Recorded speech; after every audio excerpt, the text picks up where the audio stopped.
So you did it. You got through the year, you got through the meetings and the mayhem and all the milestones and all the muck.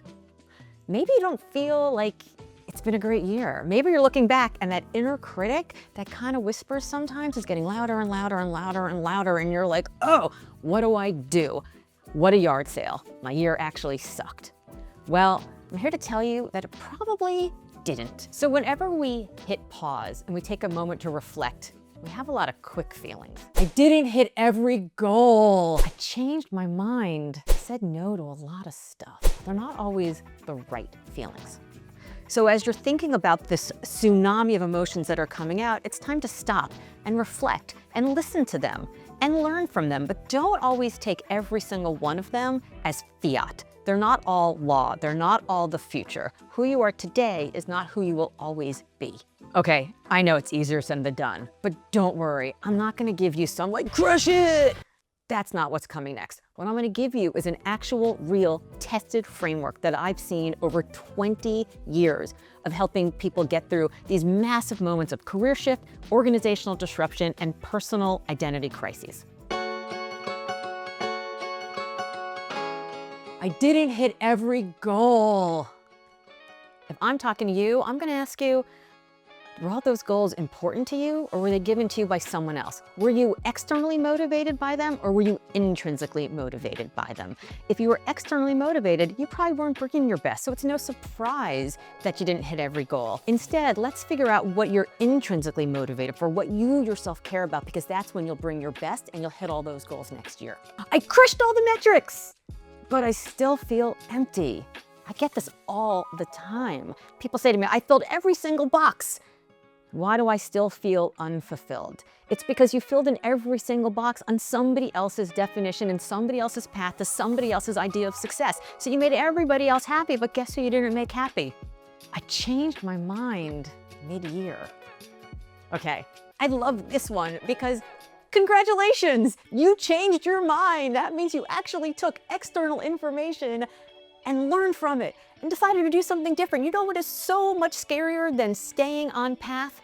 Pivoting, learning, changing, evolving. And so that ability to change your mind should be seen as something for which congratulations are in order, not shame. I said no to a lot of stuff. I love saying no. No is one of my favorite words in the English language. Now, I like to say no to things that don't serve me, or don't serve somebody I care about, or aren't gonna bring me joy, or maybe on the other side of doing it, I don't see my goals being advanced or even being met. Saying no is so important because it allows you space to say yes to other things. It allows space for the magic to happen. I avoided taking chances this year. Okay, here's where I'm gonna give you some tough love. Suck it up, buttercup. It's time to get uncomfortable. You will never figure out what you're capable of, what you're made of, and more importantly, what you actually care about. Everyone's like, follow your passion.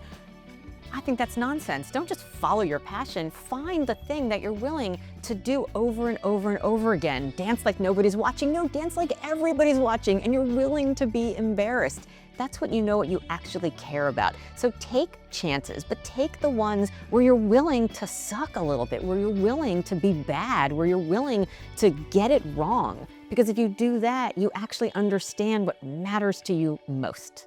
So before you set some random New Year's resolution that you pick out of a hat because it's a look good goal that looks good on the wall, but you don't really care about it, let's think first about what direction you want your life to take. So when I was in executive search, it was my job to call the most successful people in the world. And I was so interested that even though I was calling them because they were super successful, they weren't very happy. So they all called me back. And I began to wonder, well, if people have done all the right things and they're still not happy, it's not success that we're chasing after. It's not happiness we're chasing after, because those things are ephemeral. In fact, there's something else that we need, a framework that guides alignment and flow, what I like to call consonance. It's this moment where everything you do matches everything you are. So no matter where you are, at what age or what stage, the work that you're doing is actually pushing you towards the life that you want to live. And consonance is made up of 4 things. The first piece of consonance is calling. Why do you do the work you do? Do you feel a gravitational pull towards a leader, a mission, a business, a family, something that is bigger than you, something that's larger than you, something that excites you to get out of bed every single morning? That's your calling. Second piece of consonance is connection. Does the work you do actually matter? Would anybody notice if you didn't show up to work tomorrow? Would anybody care? When you look at your email list and your calendar and your to-do list, do you see things that actually excite you? Do you see things that connect you to that life that you're trying to build? Because we're all in our New Year's resolutions trying to do things like spend our time doing things we care about so that we can actually reach some of those look good goals that we just talked about. If your work is not connected to that calling, you're never gonna have time for stuff that actually matters to you. The third piece of consonance is contribution. Now, if connection is all about the work, contribution's all about you, my friends. Does this work contribute to the kind of life that you want to live, the career trajectory that you're looking for, the amount of flexibility you need, the money you want to earn, the way you want to manifest your values in the world? Did you feel excited over the last couple of months of the holidays to tell your friends and your family about where you work and what you do and who you serve?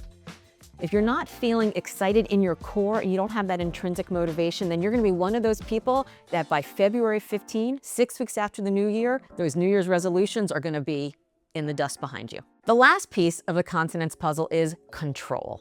Now, we all want some level of control in our lives. In fact, there are studies that say that people are more excited to take jobs that give them more control rather than jobs that give them more power. And why is this? Because the amount of autonomy that we have in our daily life actually allows us to feel some sense of control. So, how much personal agency do you have over where you work, when you work, how you work, the teams that you're assigned to, the metrics by which your work is judged, the places that you get to work at, the clients that you get to work with? How much personal control do you have and do you need? So what's most interesting about consonance and the 4 C's of calling, connection, contribution, and control is that you don't actually need all of them, and you don't need 100% of all of them. You just need what you need. And so New Year's is a perfect opportunity to stop and to restock, take note, and think about, well, how much calling do I need? Maybe I don't need as much connection because this work contributes so much to the life I want. Or maybe I have so much control that maybe I don't need as much calling right now.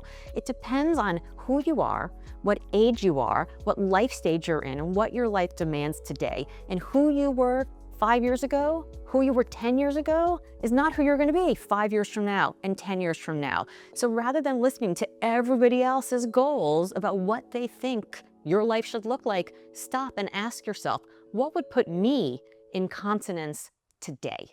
But wait, there's more. No, I'm just kidding. Well, sort of. Over the last 20 years in executive search, and then the 10 years after that in advising leaders from the Oval Office to the corner office, there were exercises that I saw. There were coaching practices that resonated with me. There were ideas that when I heard them, I was like, you know, if only there was a framework that I could teach somebody, I could give to somebody so that they themselves could walk themselves through in the quiet of their own home, the changes they wanted to make. And so I created a course, and this course has 75 different exercises and a workbook. It's several hours. You're by yourself, you're at home, you watch it in little bits and pieces. So you'll see below, there are some links that will lead you to a course. I made this course, frankly, because I needed this course. These were the exercises, these were the frameworks, these were the catalyzing questions that got me unstuck and helped me figure out who I was when I was at my very best. Not pretending to be somebody else, but actually getting in touch with the person I knew deep down inside. Maybe I wasn't fully confident, but I had a sneaking suspicion was actually in there. These are the very things that I did to help me become who I am today. And I would encourage you that if you're at this point in the year thinking, well, it was another year, it wasn't my favorite, maybe next year will be different. I'm here to tell you, next year won't be different unless you are different. And this course will help you get there. If you like this video and you found it helpful, don't forget to like it, to share it, and to subscribe to my channel. And by the way, tell me in the comments, what are your challenges when it comes to hiring? What are your challenges when it comes to finding top-tier talent? And what are your challenges when it comes to your own career? I'd love to know so we can solve it on a future video.